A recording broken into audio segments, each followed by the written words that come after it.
Take the exit. Turn right into the drive-thru. Nope, I'm making dinner tonight. You don't have time. Josh has practice. Oh, that's right. I'll just get a salad. And fries? No, just the salad. But salad cancels fries. Salad only. Fries. Salad. Fries. Food noise isn't fair, but Mochi Health is. The affordable GLP-1 source that puts you on the road to successful weight loss. Hey, can I get the... Fries. Salad.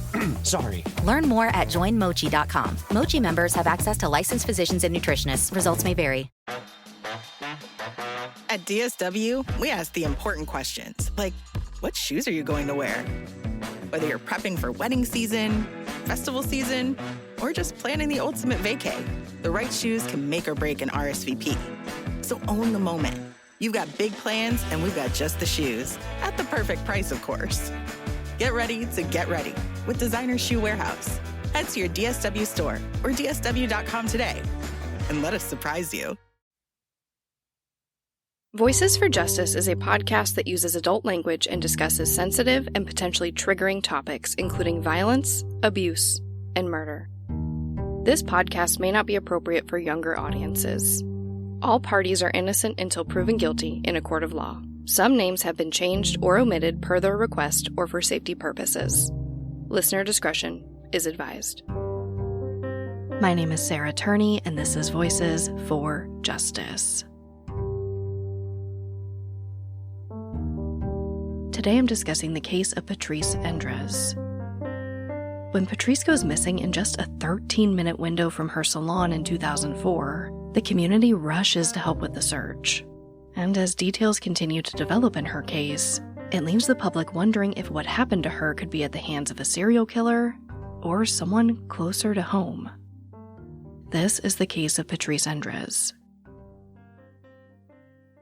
Early in the morning on Thursday, April 15th, 2004, in Cherokee County, Georgia, 38-year-old Patrice Endres is starting her day like a lot of us aspire to, with a solid workout. Her 15-year-old son, DW, or Pistol as he's more affectionately known, remembers waking up to the familiar sound of his mom's feet pounding away on the treadmill. Patrice had a pretty solid routine. She'd wake up, work out, get ready for work, take Pistol to school, pick him up, maybe work some more, and repeat. She was the proud owner of Tamber's Trim and Tan in Forsyth, Georgia, and was really truly loved by her community.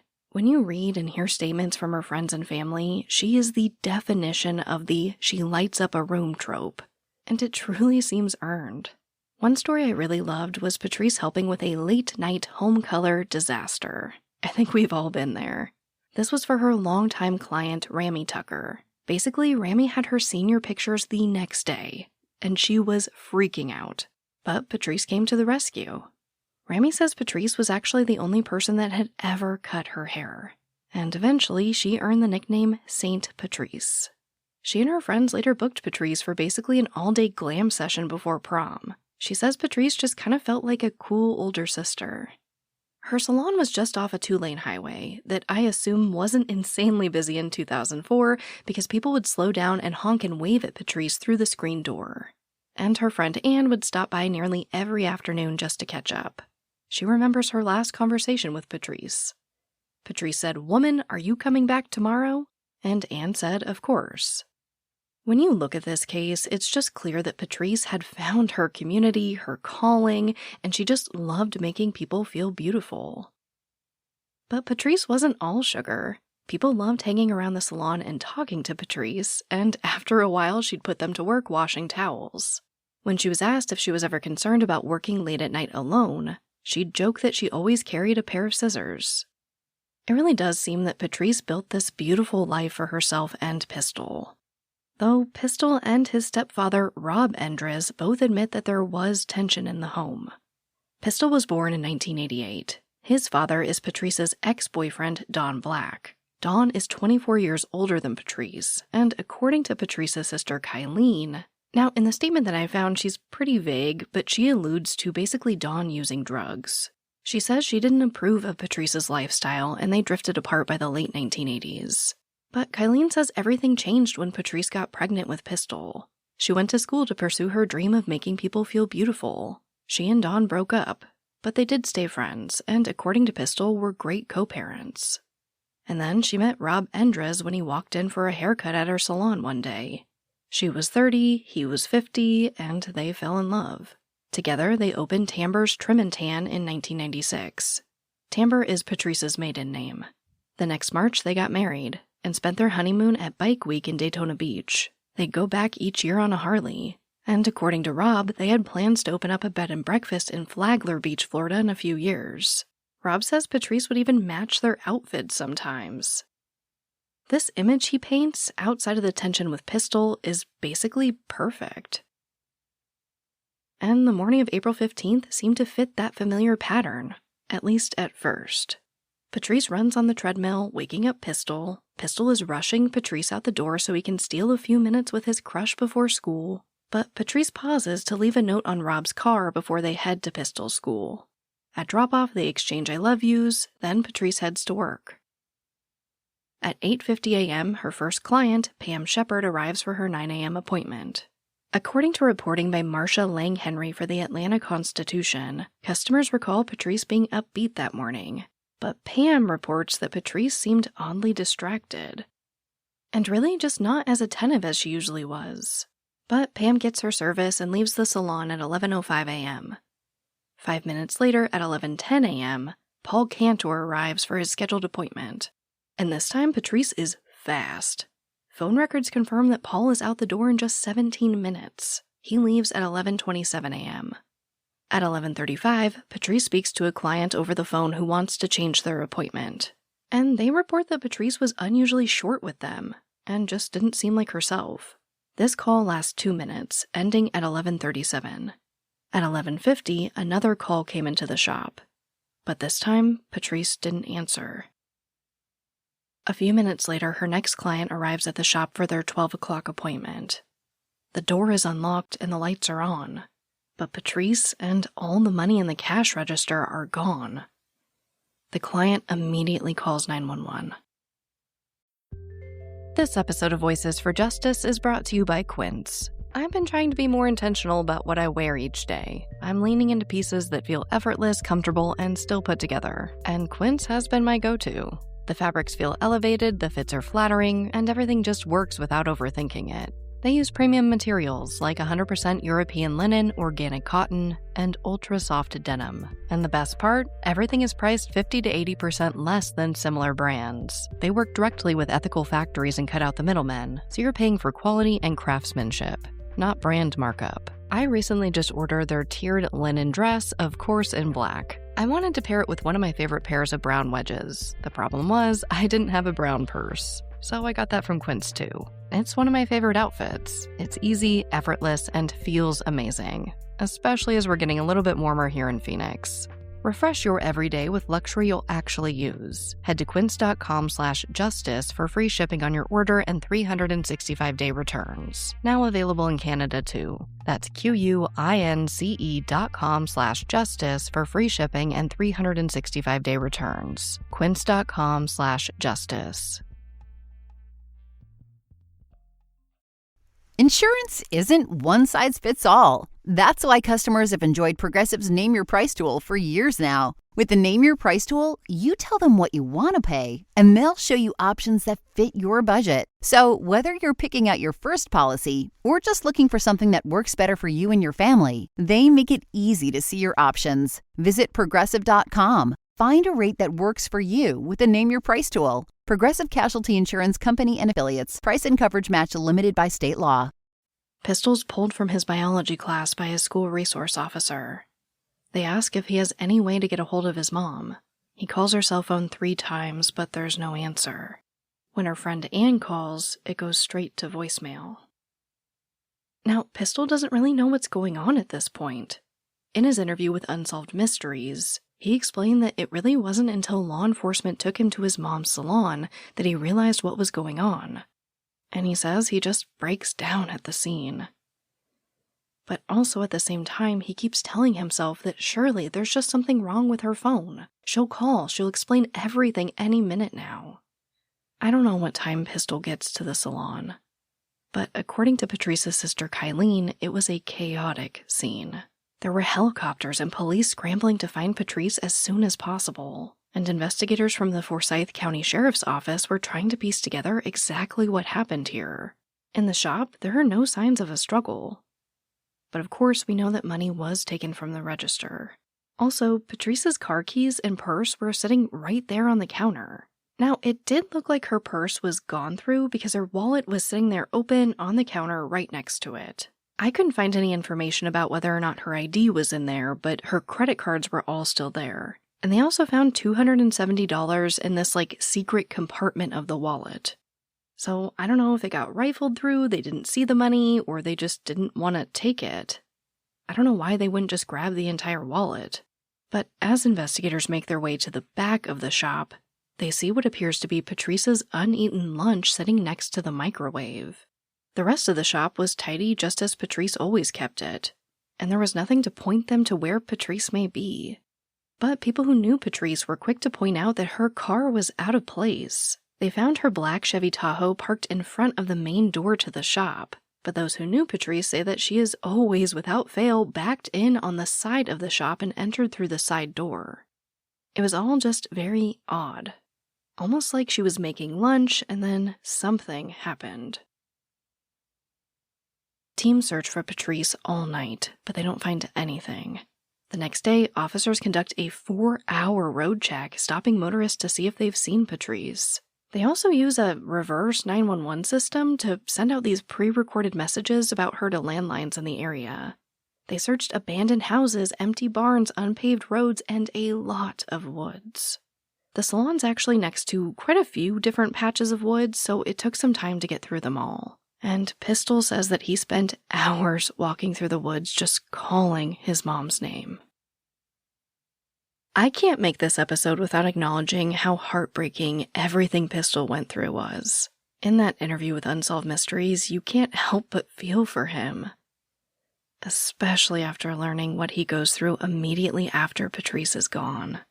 The same day, day 2 of the search, Friday, maybe 24 hours after finding out that his mom is missing, Rob changes all the locks on their house and doesn't let Pistol back in. In his interview with Unsolved Mysteries, Rob says that he changed the locks as a precautionary measure, for safety. But as to why he locks out Pistol, he says he just doesn't like him. He'd rather Pistol go somewhere safe and avoid the, quote, mental drag, end quote, from Pistol. Funny enough, in an early 2004 interview with the Atlanta Constitution, he says that he just couldn't balance caring for Pistol and searching for Patrice. While it seems Rob and Pistol got along for the first year of his marriage to Patrice, after that, things got rocky. Now, in that interview, Pistol says, especially after his mom was gone, he got in a lot of trouble at school. But Rob says that Pistol was basically out of control. And he and Patrice would often fight about it, and Patrice always sided with Pistol. Obviously, Pistol doesn't get to go back home. He ends up bouncing around between some of his mother's relatives before finally going back to live with his biological father. Now, Don Black did fight for legal rights over Patrice's assets along with his rights to Pistol, but ultimately, Rob Endres did retain control over Patrice's estate. Of course, investigators begin to look at Patrice's inner circle and her husband, Rob. But he has an alibi. And according to the Forsyth County Sheriff's Office, they think it's pretty solid. Not foolproof, but solid. When all this was happening, he was 45 minutes away getting gas. And he has a receipt to show investigators. The time he got to work was also apparently physically logged and verified through a turnstile he went through. However, some point to the route that Rob took is just not making sense. The gas station he went to before work and got his receipt from wasn't really on the way to work, and Rob never explains this. Or if he did, it was left on the cutting room floor of the Unsolved Mysteries episode. That came out in 2020, and I didn't watch it at the time, but I know a lot of you guys probably did, and I found the social media storm around Rob Endres after that episode aired. I think it's safe to say he may have been one of the most hated people on the internet at that time. I will get to that, but I want to stay in order because I found these early 2004 news reports that are really a stark contrast to what I saw in Unsolved Mysteries. Now, I will say that Patrice's family did verbalize their beliefs that Rob may be involved very early on. They say Patrice was unhappy and thinking of leaving him, that Rob was jealous and possessive. They also expressed their disappointment in Forsyth County for their investigation and lack of communication. Patrice's sister Kylene actually created and circulated a letter opposing the sheriff to be re-elected at the time. But his opponent was apparently indicted on federal charges right before the election, so the sheriff stayed. And Forsyth County Sheriff's Office pushed back against Kylene. They said, sorry, Rob is Patrice's husband and he has a right to be informed, whether you like it or not. In these early news articles, officers even praised Rob for garnering the attention of America's Most Wanted, and for holding car washes to raise money for Patrice's reward fund. Now, when Patrice first went missing, investigators rented out this office space for a makeshift search headquarters. And they say that Rob would visit them every single day. He even sent flowers to investigators to put by Patrice's picture in the office. So while Patrice's family does express these suspicions early on, the sheriff's office just doesn't follow that line of thinking. Officially, investigators say that while they can't rule out Rob completely, they think it's unlikely that he was involved in Patrice's disappearance. From here, they move on to working all the new leads that are slowly piling up. This episode of Voices for Justice is sponsored by Chewy. If you have pets, you probably know about Chewy, and you also know that when they say that they have everything you need to keep your pet happy and healthy, they're not messing around. To keep them happy, Chewy has over 100,000 products from all the brands my pets love at prices I love. To keep them healthy, Chewy offers pet prescriptions, pet insurance, telehealth vet visits, and they're even rolling out vet clinics across the country. I've been shopping with them for a very long time. And in addition to the auto-ship feature that gets the dog's food to them every single month, I also love to experiment with different treats. But I'm a bit picky. For me, it has to be high quality with simple ingredients. I recently picked up treats from Shepherd Boy Farms that are 100% just chicken breast. Popcorn and Heber are already obsessed. Chewy has everything you need to keep your pet happy and healthy. And right now, you can save $20 on your first order and get free shipping by going to chewpanions.chewy.com/Sarah E. Turney. That's chewpanions.chewy.com/Sarah E. Turney to save $20 on your first order with free shipping. chewpanions.chewy.com/Sarah E. Turney. Minimum purchase required. New customers only. Terms and conditions apply. See site for complete details.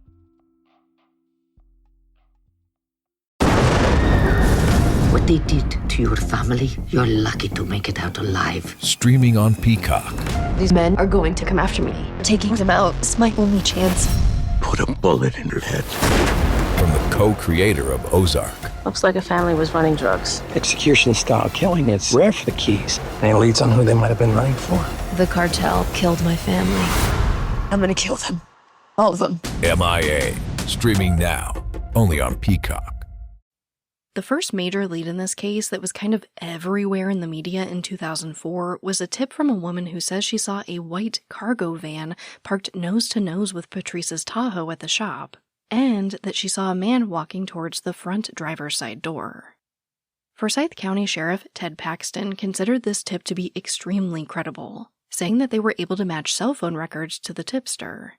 So they put a lot of work into this. They create a sketch, they circulate it, they circulate these photos of similar vans. But the woman later admitted that she made the whole thing up. She did receive some charges for this, but every time this happens in a case, it just makes me want to scream. But of course, all they can do is move forward. Forsyth County did have help from the Georgia Bureau of Investigations, or GBI, as well as the FBI, who was working to develop a psychological profile of the abductor. They also found foreign fingerprints on Patrice's Tahoe, but after a few rounds of testing, it was determined that the prints belonged to her mechanic. He'd changed her oil a few days before she went missing. Soon, someone said that they saw Patrice in South Carolina, and while the woman did look a lot like Patrice, investigators said it just wasn't her. Now, I mentioned earlier that there were some concerns about Patrice's ex, Don Black, possibly using drugs or being involved in a bad scene. So investigators did dig into this, and they found some of her former co-workers from around that time as well, but it just didn't go anywhere. At this point, there are a ton of leads that just aren't materializing into anything. But luckily, pretty soon, not one, but 2 witnesses come forward with actual credible information. And their stories are eerily similar. Now, it's very important to note that these witnesses are completely independent of each other. Both witness reports can be placed at just about before noon on April 15th. In that very short window between Patrice not answering the phone and her next client finding the shop empty. Witness 1, Tammy Fincher, says that she drove over the hill and saw Patrice's SUV, and what she thinks is a blue Chevy Lumina with a Georgia Quail wildlife tag parked in front of the shop. Patrice's SUV is sideways while the car is pointed towards the door.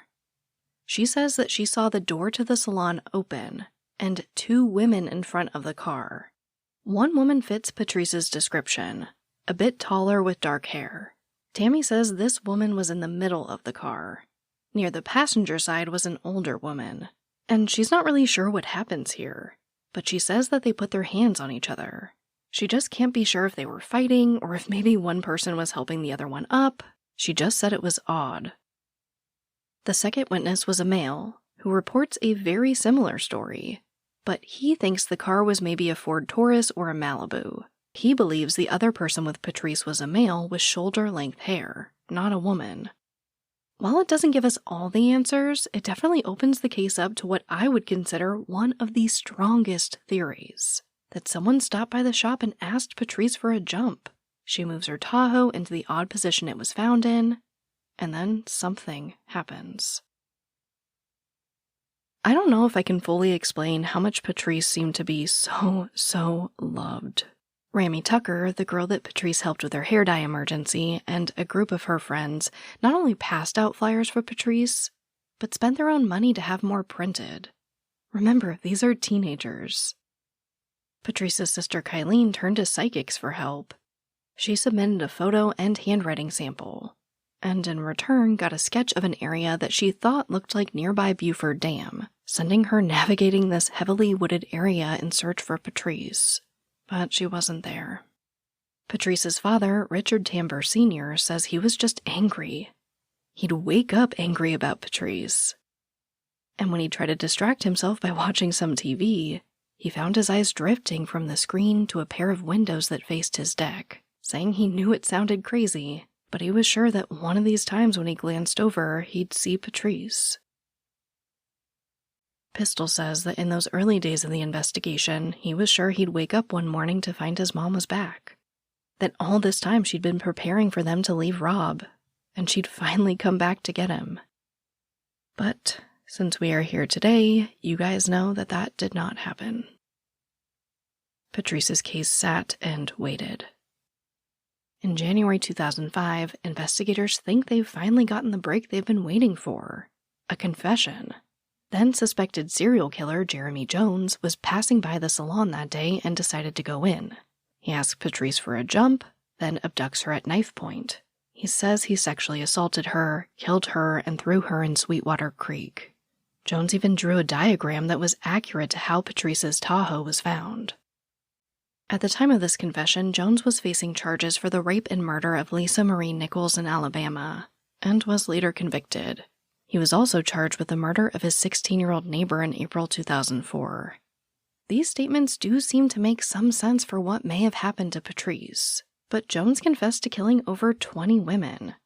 And after searching the creek, investigators didn't find Patrice. Eventually, Jones recants this confession along with several others, and it appears that any knowledge he had of Patrice's case likely came from public news reports. And then, the news that no one wanted to hear in this case. Patrice's remains are found 6 miles away from her salon. On December 6, 2005, 2 volunteers at the Lebanon Baptist Church in Dawson County were working on the property when one of them notices a large gathering of buzzards. This leads them to Patrice's skeletal remains. She was identified using dental records, and almost all her bones were recovered. Her cause and manner of death are unknown, at least to us. It's not really clear if law enforcement has this information or if they're holding it back for a future prosecution. Once again, Pistol is pulled from class, and he's brought into the principal's office. He says at this point it wasn't rare. After his mom was gone, his behavior got worse. But the principal and Pistol's dad explain that he's not in trouble. But his mom has been found. And Pistol has this moment of hope, asking, "Where is she?" And then they explain the situation.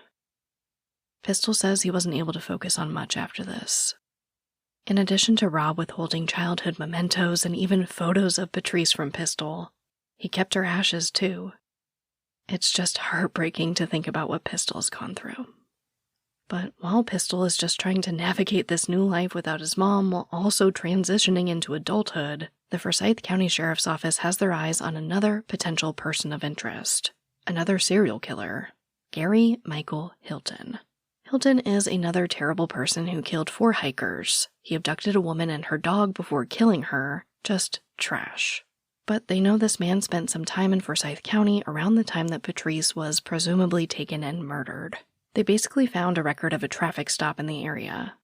Now, I will say that there is some pieces of this that are pretty haunting. Apparently, Hilton enjoyed conning people out of money, specifically hair salons.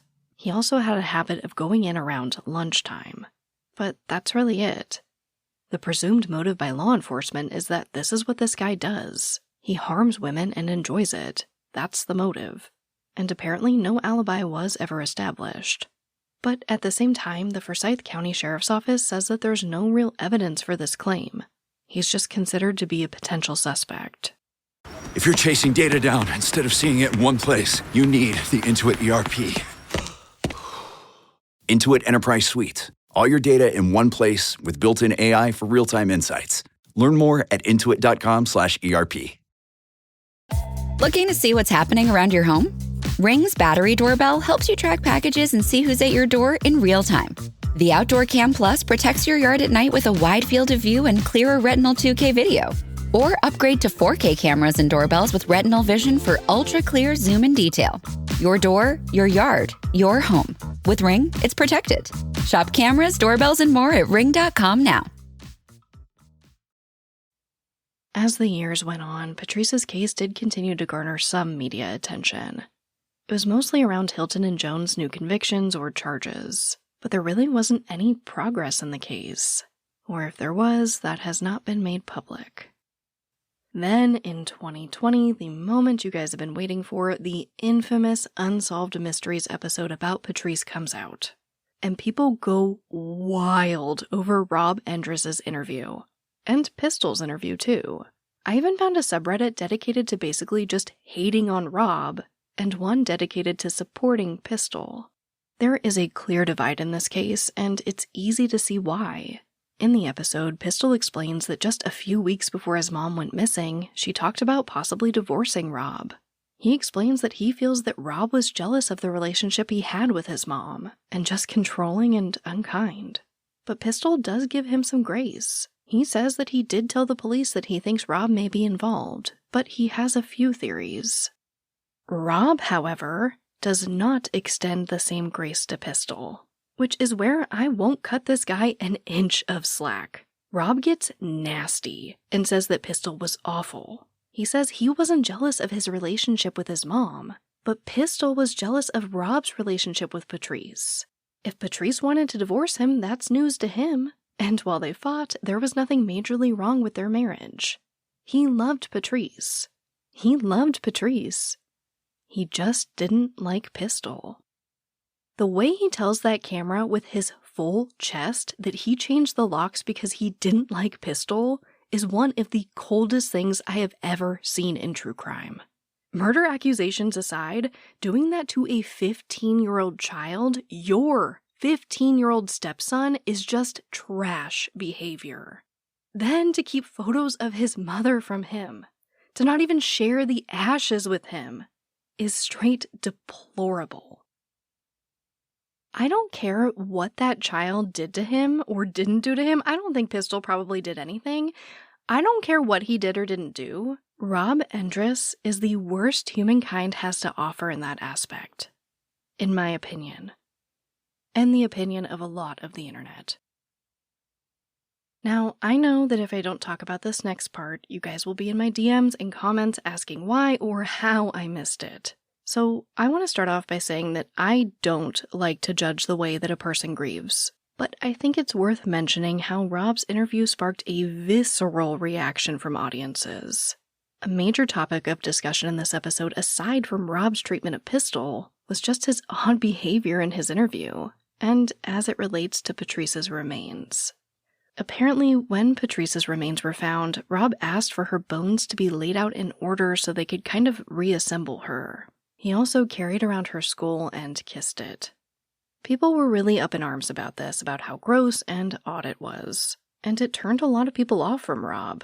During the filming of the show, the producers asked to see Patrice's ashes, and after Rob says that he would cuddle them like a teddy bear, he proceeds to dig them out of the bottom of a closet to show the camera. The ideas just clashed. He loved and cared for Patrice so much that he was cuddling her ashes, yet they were buried at the bottom of this closet, and he's treating the one thing that Patrice loved most in this world, her son Pistol, absolutely terribly. After this episode, the world hated Rob Endres, and I can see why. But does that make him a killer? I don't know. At the beginning of this episode, I told you that Patrice left a note on Rob's car that morning. That wasn't in the Unsolved Mysteries episode. I found it kind of buried in an older newspaper article about the case. But she wrote, "The best is yet to come." This piece of the puzzle really only adds to the confusion in this case. Some people take this as proof that Patrice was planning to leave Rob, and they consider this note to be kind of her taunting him. Others take it as more of a love note, looking forward to the future, their bed and breakfast in Florida. Obviously, without Patrice here to ask, I don't think we'll ever know for sure. So, it all boils down to this. What happened to Patrice? There are so many odds and ends in this case that feel like they could fit. Patrice wanting to leave Rob. Jeremy Jones saying that Patrice helped him with a jump. It's clear that someone else was there at the shop that day that's unaccounted for. Someone driving some type of blue car. Personally, speculation, I think the theory that someone stopped in for a jump, causing Patrice to stop making her lunch, move her SUV into that odd position, is pretty solid. What happened from there? I don't know. Some have theorized that Rob hired someone to kill Patrice. Maybe even Jeremy Jones. But his confession about throwing Patrice in the river just doesn't line up with where she was found. But maybe that's the point. In the end, the Forsyth County Sheriff's Office maintains that they think Rob's involvement is unlikely but not impossible. They also say that they do have information about the case that they're holding back in hopes of securing a prosecution. And there are some potentially key pieces of evidence that, if recovered, could spark answers in this case. Patrice's wedding ring has never been found. And it's a big ring. It has what I assume was her engagement ring in the middle, a 14-karat gold band with a stunning 1.5-carat marquise diamond in the middle, and soldered to that are gold bands with diamonds on either side. Of course, I think the other major piece to this puzzle is identifying that blue car. But that is pretty much where Patrice's case is today. Rob Endres died in late 2023, and Patrice's ashes were finally returned to her family, though it's not completely clear if those ashes actually went to Pistol. But I hope so. He's why I covered Patrice's case. Of course, like I said, Patrice did seem like this genuinely cool human who cared for others, and was trying to make the world just a little bit better. But Pistol was Patrice's whole world, and she was his. Pistol says that Patrice was that mom, the mom that went to every meet, every game, every practice. The one that showed up to everything and was always there to love and support him. The type of mom we should all be so lucky to have. Of course, nothing in this world can bring Patrice back, but there's still a chance we can help Pistol get some answers. Which brings me right to our call to action. Pistol just wants justice for his mom, as do so many people who knew and loved Patrice. Please share her story. I'll also have photos of her wedding ring and possible vehicles at the scene that day on our social media pages for easy sharing. If you watched that Unsolved Mysteries episode or felt anything for Pistol, please share his mom's case. It doesn't have to be this episode or anything I create. I just ask that you take a moment to remind the world that Patrice Endres still needs justice.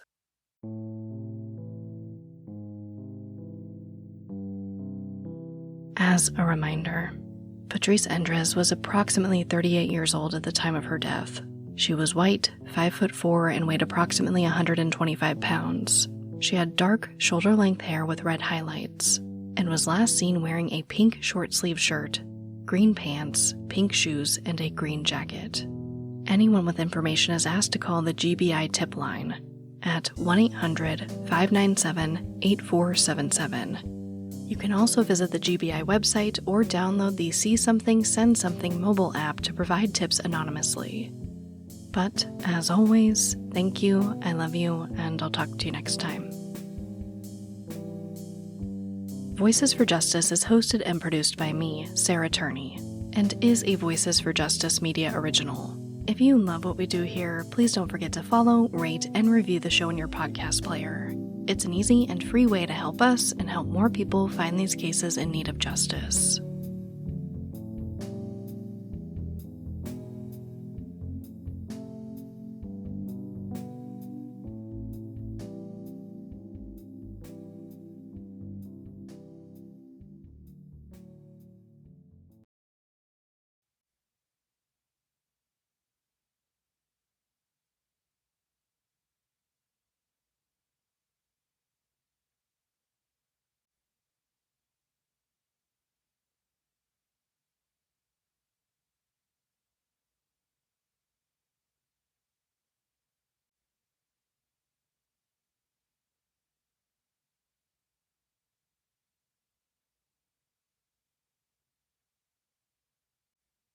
Welcome to the secret after show. The dogs are in. There is someone right outside my house with what sounds like a very large, loud truck. Strap in. I think this is going to be a long one. This case, seeing Pistol, I had to help. And I hope this episode helps. It feels like so, pretentious, really, to be like, my episode's gonna help. I hate it when people talk like that. I really do. Like, the hope is that you help, right? And I hope I help. So, now I want to talk about, and I touched on it in the episode, but really the discrepancy in the media coverage. Well, I guess what I mean to say is the way that Rob was portrayed in the media in those early days, 2004, 2005, which is where most of the articles come from, and how he came across in that Unsolved Mysteries episode. And I think there's a few factors to consider. One, I think we need to be very honest that Unsolved Mysteries left out some things. They just did. It just is what it is. No shade to Unsolved Mysteries. They raise awareness. They're telling a story. I know how these shows go, and the facts don't always make it in, and that's just the reality of true crime. Be a conscious consumer. Understand that, they will omit facts. They will. It just is what it is. But I think another thing to think about, too, is that it's been a while. It's been 20 years since Patrice went missing and, 19 since she was found. And that can change people. I will say that I think, in my experience, if Rob did do something horrible, his behavior early on might be very different 20 years after the fact when he feels he's gotten away with it. I'm not saying he did it. I'm just saying it's something to consider. Something I certainly, because I was like, why is this so different? Like, this is not what I saw. I'm not finding this. Like, what is happening? Unsolved Mysteries is painting him one way, and in the news reports and the police, they seem to care for him. Also, I think it's worth noting that the producer, I think it was Muir, that came out from Unsolved Mysteries, came out and kind of defended Rob. She didn't say that he was, like, innocent, but she was basically like, I thought his interview was fine, which I think is quite interesting. I think any producer in true crime that would sit down with Rob Endres and have that interview would realize they have TV gold. It was TV gold. He gave them TV gold. It's clear. The marketing around this didn't even have to exist. I mean, my gosh, the episode marketed itself. People were going absolutely insane over this. And again, I understand why. I just think it's worth, I don't know, taking a second look at all that and kind of analyzing it. Now, I will say, I found something that I really did want to present, because it wasn't appropriate for the episode, but I do think I want to talk about it. So, in 2012, Forsyth County Sheriff Ted Paxton was the subject of a 911 call after he was found passed out inside of a house where he was supposed to be babysitting an infant. Yeah. So, and it just gets worse. So, like, the mom calls 911.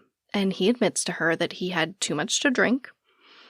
Like, she's like, help me. Like, I guess he's passed out. So she's like, I don't know. Like, is he going to die? I don't know what's happening.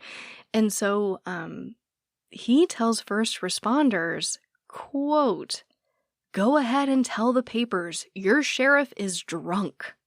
End quote.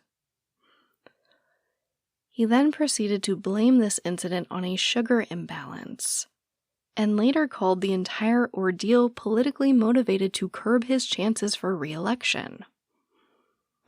Despite this, he remained in office until 2013, where he made a grand statement about all the amazing things he'd done over the past 12 years. And maybe he did. Maybe he did. I just thought that was an interesting tidbit, that Mr. Ted Paxton, the Forsyth County Sheriff's Office, that really heavily defended Rob, found themselves in this predicament.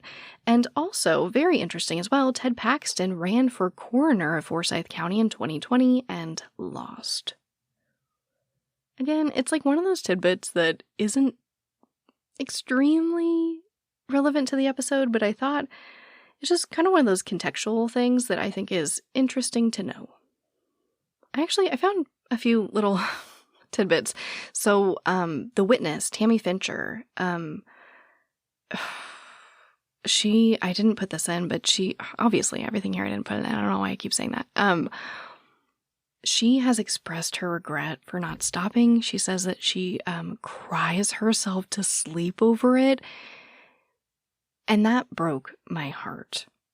That broke my heart. It's like hindsight's 2020, and yeah, what if, should have, could have. Oh, I can't imagine how she feels, and I just hope that she knows that, it seems like she did the best she could. She remembered so much, and she came forward, she cooperated with Unsolved Mysteries, like, she obviously cares and wants to help, and I don't know why she'd be listening to this, but Tammy Fincher, if you're out there listening, I hope you know that, I think you're a good person, and you did the right thing, and it's not your fault.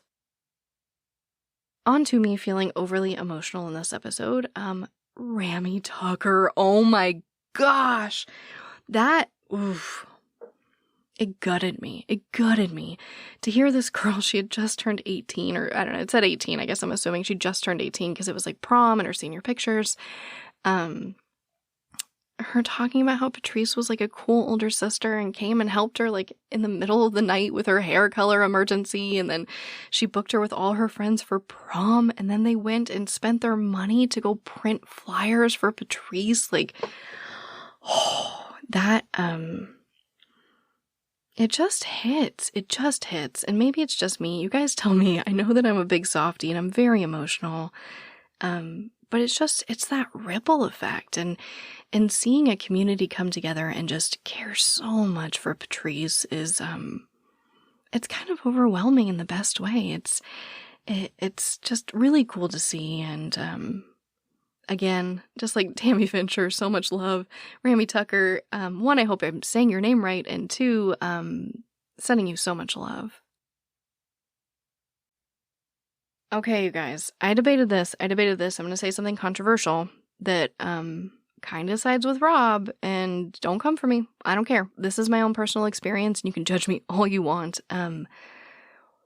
I got very uncomfortable with people judging Rob and what he did with the remains, because I think about what I might do if I ever find my sister's remains, and that's my only point of reference. And And I get how weird it looks. I really do. And I'm not saying I would do everything that Rob did.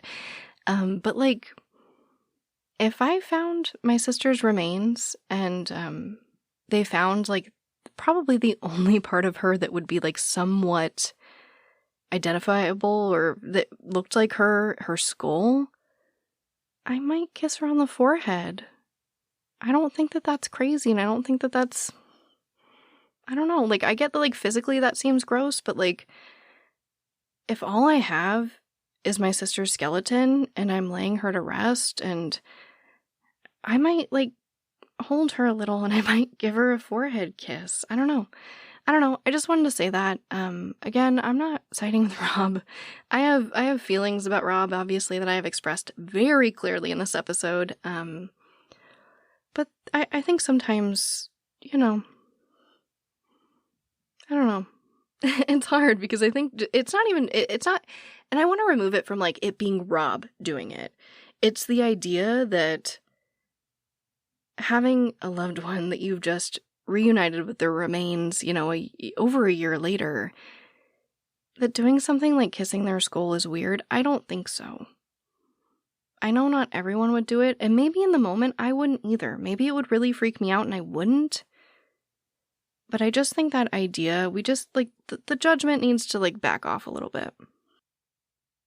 Now that I've been canceled, I will move on to, the meat of why I wanted to do this case, and that's Pistol. That kid. Now he's a grown man. I think we were actually we were born the same year. Pistol, if for some reason you are out there listening to this, I am sending you so much love. And I hope you know you deserved so much better. I don't care what hell you raised in that house, what you did. No one deserves to be treated the way that you were. It's not okay, and the world sees it, and I think 99.9% of people are on your side. On to what's going on with me, and you guys, this is just such an emotional episode. I watched Baby Reindeer, and on Netflix, if you guys haven't seen it, it's about a comedian who is stalked. I don't want to give it all away, because it's such a powerful story, the way that it unfolds, but it's heavy, and I think it's so important. I could not stop watching it. I watched it over the weekend, and literally I was up to like 3 or 4 a.m., like falling asleep, waking back up, watching it again. I was glued to it because it's so compelling. It's a true story, and it talks a lot about not only stalking, right? Because freaking don't get me started on stalking. There's like no repercussions for stalking. People can just stalk away with no freaking limit. But it gets deeper, and like I said, I don't want to give it away, but it talks about the complexities of abuse and trauma in a way that I don't think I've seen before. And maybe it exists out there, and like I said, I just haven't been exposed to it. But it, again, just so powerful. So if you are in the right headspace and looking for something that, if you're a victim of trauma in some capacity, you might relate to, I recommend Baby Reindeer. Some of the judgment I've seen passed on it about, like, the ending is really interesting. I don't know. Again, I don't want to give it away. I feel like I'm going to give it away. It's fantastic. Like I said, it is heavy. Be in the right headspace to watch it. It talks a lot about trauma, but it is so powerful. And if you're looking for innovative pieces in this space, I think Baby Reindeer is it. On to our segment of hope. This is actually a solve that I learned about via email because I'm on the board of Season of Justice. And I'm so freaking proud of this and so excited. It's just, I just love seeing solves.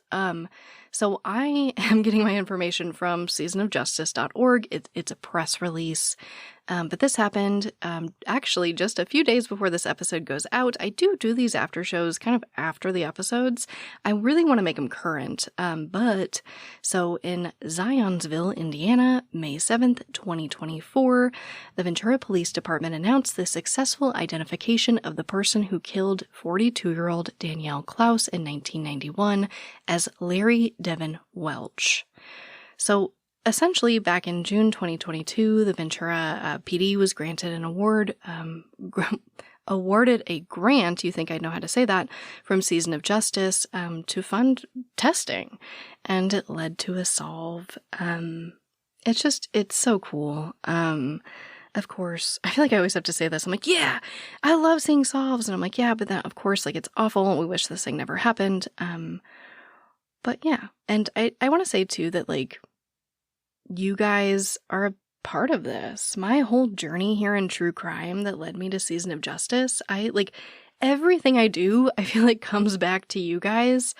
You guys giving me the confidence, the love, the support, the community to keep going and not feel insane for being so passionate about what I'm passionate for, passionate about. I'm getting tired. It means the world to me.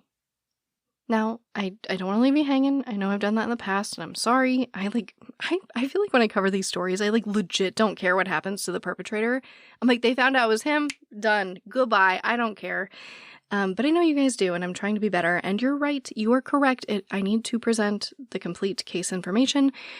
So this gentleman, Welch, he passed away in 1999. And there was no connection between him and her at the time of the murder, so it does appear to be random. But that's all we know. He is gone, so there are no charges, but her family has answers. So I will plug Season of Justice here because, as you see, it really does solve cases. That's why I do it. That's why I volunteer my time there. You can learn more at seasonofjustice.org. We would love your support in any way. You can donate, you can share. It doesn't matter to me. I get it. It's hard times. Asking for money when people can't pay their mortgage makes me want to crawl inside a hole. So I understand. If you can't afford, please just share. That would be really, really awesome. I can tell you I am a founding board member. I've been with this organization from the beginning, and we care. We care, and we give the money. We've given, let me see if I can find the right number. I think it was close to 2 million now, which is insane. Let me see. I failed you. I can't find the number right now. But I can say that we have actually done 13 solves at this point. So if you're looking to support an organization where you know that your share is going to make an impact, it's going to go to a good place, seasonofjustice.org. But as always, thank you, I love you, and I'll talk to you next time. If you tune in. I don't want to re-listen to this after show, you guys. I spoke too much, maybe. All right, love you, bye.